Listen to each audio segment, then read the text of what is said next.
Bismillahirrahmanirrahim. Assalamualaikum warahmatullahi wabarakatuh. Apa kabar semuanya ke teman-teman kelas 4?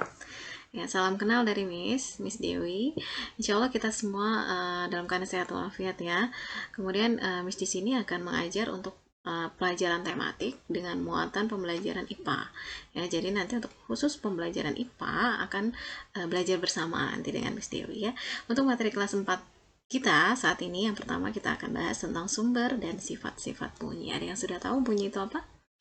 Iya, betul. Suara yang disampaikan dari rumah atau dari sini, kalau bisa kalian dengarkan di rumah, nah itu juga salah satu contoh dari bunyi. Atau suara-suara yang lain yang ada di rumah kalian. Oke, sebelum kita mulai, mari kita sama-sama baca basmalah. Bismillahirrahmanirrahim. Dan tujuan pembelajaran kita kali ini adalah siswa dapat menerapkan sifat-sifat bunyi dalam kehidupan sehari-hari. Lanjut, keyword atau kata kunci kita pada pertemuan kita kali ini adalah yang pertama itu tentang bunyi. Apa itu bunyi? Ya, nanti kita akan bahas.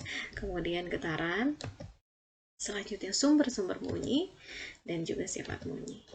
Nah, ini pengertian dari beberapa istilah yang tadi sudah disampaikan di depan. Yang pertama adalah bunyi. Bunyi itu ternyata berasal dari getaran. Nah, getaran itu adalah benda yang bergetar. Contohnya ini kan, dia bergetar. Ya. Kemudian contoh-contoh yang lain.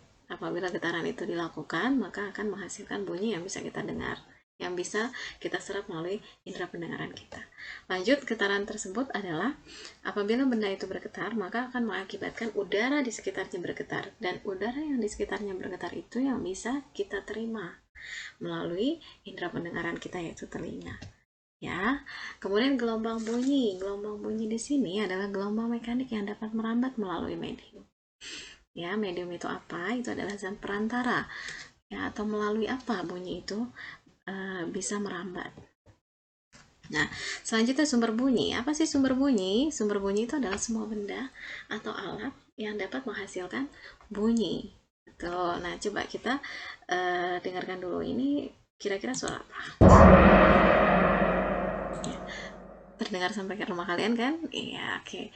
Betul, itu adalah suara salah satu alat musik ya dengan cara dipukul, betul. Kemudian alat musik sederhana atau alat musik khas daerah Indonesia beragam ya, dan semuanya ini yang berikan contohnya di sini adalah alat-alat musik yang bisa kita dengarkan. Artinya mereka adalah sumber bunyi. Kemudian ada lagi alat-alat elektronik ya yang bisa kita dengarkan suara-suara dari mereka itu ya. Itu juga bisa disebut dengan sumber bunyi karena dia menghasilkan suara yang bisa kita dengarkan. Kemudian kita lanjut dengan istilah-istilah lain, yakni yang disebut frekuensi adalah banyaknya getaran per detik. Kemudian satuan dari frekuensi adalah hertz, dan kuat lemahnya bunyi ditentukan oleh yang namanya amplitudo. Ini istilah yang memang dikaitkan dengan bunyi. Kemudian proses perambatan bunyi tadi yang sudah disampaikan, yaitu mediumnya apa, perantaranya apa. Nah, ini ada 3 yang bisa kita lihat. Yang pertama adalah benda padat. Ini bisa dilakukan dengan benda padat semua ya, ada gelas kemudian tali. Dan setelah itu akan terdengar suara dari kedua anak ini yang sedang berbicara. Kemudian bunyi sendiri bisa merambat melalui air. Contohnya di sini dalam bak atau ember, kita akan pukulkan 2 benda. Contohnya misalnya di sini batu, apa yang bisa kalian dengar nanti. Kemudian bunyi merambat melalui benda gas. Nah, gas ini atau udara, yakni contohnya misalnya suara petir yang bisa kita terima. Nah, dari semuanya ini, manakah yang lebih cepat? Apakah melalui benda padat, cair, atau gas? Nanti kita bisa praktekkan dalam kehidupan kita sehari-hari ya. Oke, sifat-sifat bunyi tadi sudah disampaikan bahwa bisa merambat, kemudian bunyi pun dapat diserap. Artinya ada beberapa benda yang bisa meredam suara karena diserap sama si benda itu, sehingga tidak menghasilkan bunyi ke luar area. Contohnya di sini adalah, maaf, kita ke gaung dan kerdam dulu. Ada istilah untuk suara ya. Yang pertama adalah gaung atau kerdam, yaitu bunyi atau bunyi pantul ya yang hampir bersamaan dengan bunyi aslinya, jadi terdengarnya itu hampir bersamaan ya. Kemudian kalau gema, bedanya gema adalah bunyi pantul yang terdengar setelah bunyi asli. Jadi ketika kita sudah bersuara, baru bunyi pantulnya itu kita dengarkan. Contohnya di sini, misalnya kalau gema contohnya di dalam gua, kita ketika berbicara atau teriak di luar area gua, maka akan agak ada suara yang menyambut kita, pantulannya. Kalau misalnya ini contoh gaung atau kerdam, kita bersuara di area yang luas, ya, misalnya di atas gunung. Contohnya seperti itu. Nah, ini tadi benda-benda yang bisa meredam suara. Contohnya di sini adalah benda yang terbuat dari wool, spons, kemudian ada lagi dari kain, karpet, karung goni, busa, ataupun dari karet. Ini artinya karet penghapus ya, tapi bisa dibuat nanti untuk wallpaper seperti ini mungkin nanti nih.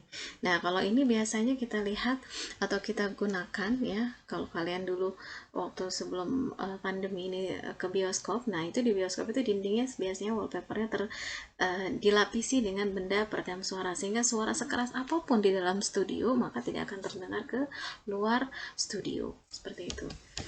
Oke, selanjutnya bunyi dalam Al-Quran dituliskan dalam surat Yasin ayat 49. Mereka tidak menunggu melainkan satu teriakan bunyi saja yang akan membinasakan mereka ketika mereka sedang bertengkar. Ya, jadi bunyi ini disyaratkan dalam Al-Quran itu adalah teriakan mereka ya. Kemudian ini dia.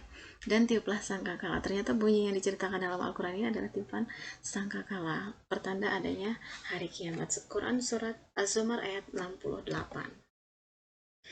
Nah, selain itu hadis Nabi dijelaskan bahwa barang siapa yang keluar dalam rangka untuk menuntut ilmu, maka dia berada di jalan Allah sampai ia kembali. Ya, maka kalian semuanya nih, walaupun belajar dari rumah, tetap dihitungnya menuntut ilmu dimanapun kalian berada, sehingga harus melakukannya dengan baik, ya, kemudian dengan sungguh-sungguh dan dengan tetap semangat. Oke, demikian pembahasan kita hari ini. Kita tutup sama-sama dengan baca hamdalah. Alhamdulillahirrahmanirrahim. Untuk selanjutnya nanti kita akan pembahasan di Zoom meeting. Assalamualaikum warahmatullahi wabarakatuh. Terima kasih.